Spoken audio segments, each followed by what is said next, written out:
ragam masalah sosial akibat globalisasi dan era digital. Salah satunya adalah ketertinggalan dan ketertimpangan budaya.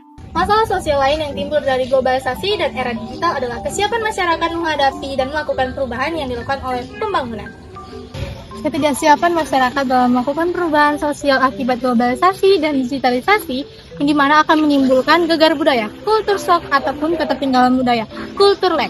Jadi, gegar budaya adalah kondisi di mana masyarakat belum siap menerima kebudayaan lain dengan kebudayaannya sendiri. Contohnya akan mengalami seperti perasaan tidak berdaya, mudah terpancing emosi, dan serta takut dibohongi ataupun diacuhkan. Lalu ketertinggalan budaya itu adalah di mana kondisi masyarakat belum siap menerima unsur-unsur kebudayaan yang lain di dalam masyarakat yang berkembang. Contohnya seperti di perkembangan teknologi di golongan muda dan golongan tua yang mengalami perkembangan yang berbeda. Contohnya di golongan muda cepat menguasai teknologi, tapi di golongan tua itu masih mengalami kebingungan dalam menggunakan teknologi. Nah, artinya di mana globalisasi memunculkan kita untuk mudah berubah. Tapi jika masyarakat belum siap akan memunculkan gegar budaya dan ketertinggalan budaya. Ragam masalah lainnya dalam bentuk yang lain yaitu seperti perundungan cyber atau cyberbullying. Perundungan cyber atau bisa dibilang sebagai cyberbullying merupakan salah satu bentuk intimidasi yang dilakukan melalui sarana media, telepon ataupun internet. Secara luasnya, perundungan cyber dapat dikatakan sebagai bentuk intimidasi yang dilakukan oleh seseorang menggunakan telepon ataupun internet yang terhubung untuk mengirimkan pesan ataupun gambar-gambar yang digunakan untuk membuat malu seseorang, menjatuhkan mental seseorang, dan membuat seseorang merasa tidak percaya diri atau harga dirinya itu hilang. Contoh nyata yang bisa kita lihat dalam kehidupan sehari-hari ini,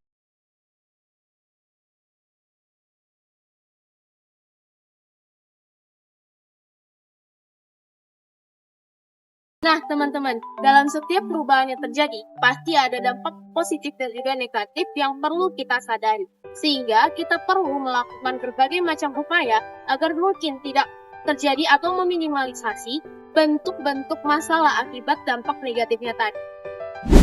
Salah satu upaya yang dapat kita lakukan, yang pertama, memperteguh nasionalisme.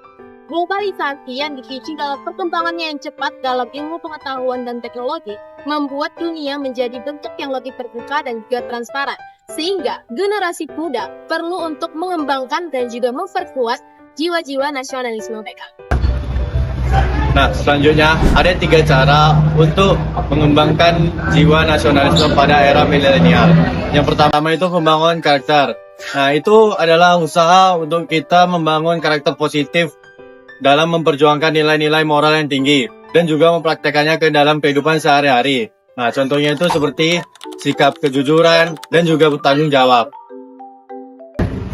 Dan yang kedua itu adalah pemberdayaan karakter. Ini melibatkan penggunaan role model atau teladan yang inspiratif untuk membentuk kesadaran kolektif dan kohesivitas di dalam masyarakat dengan mencontohkan nilai-nilai atau perilaku-perilaku yang baik. Nah, terus yang ketiga itu adalah rekayasa karakter. Ini melibatkan peran generasi milenial dalam mengembangkan ilmu pengetahuan dan kebudayaan dengan ikut serta dalam proses pembelajaran.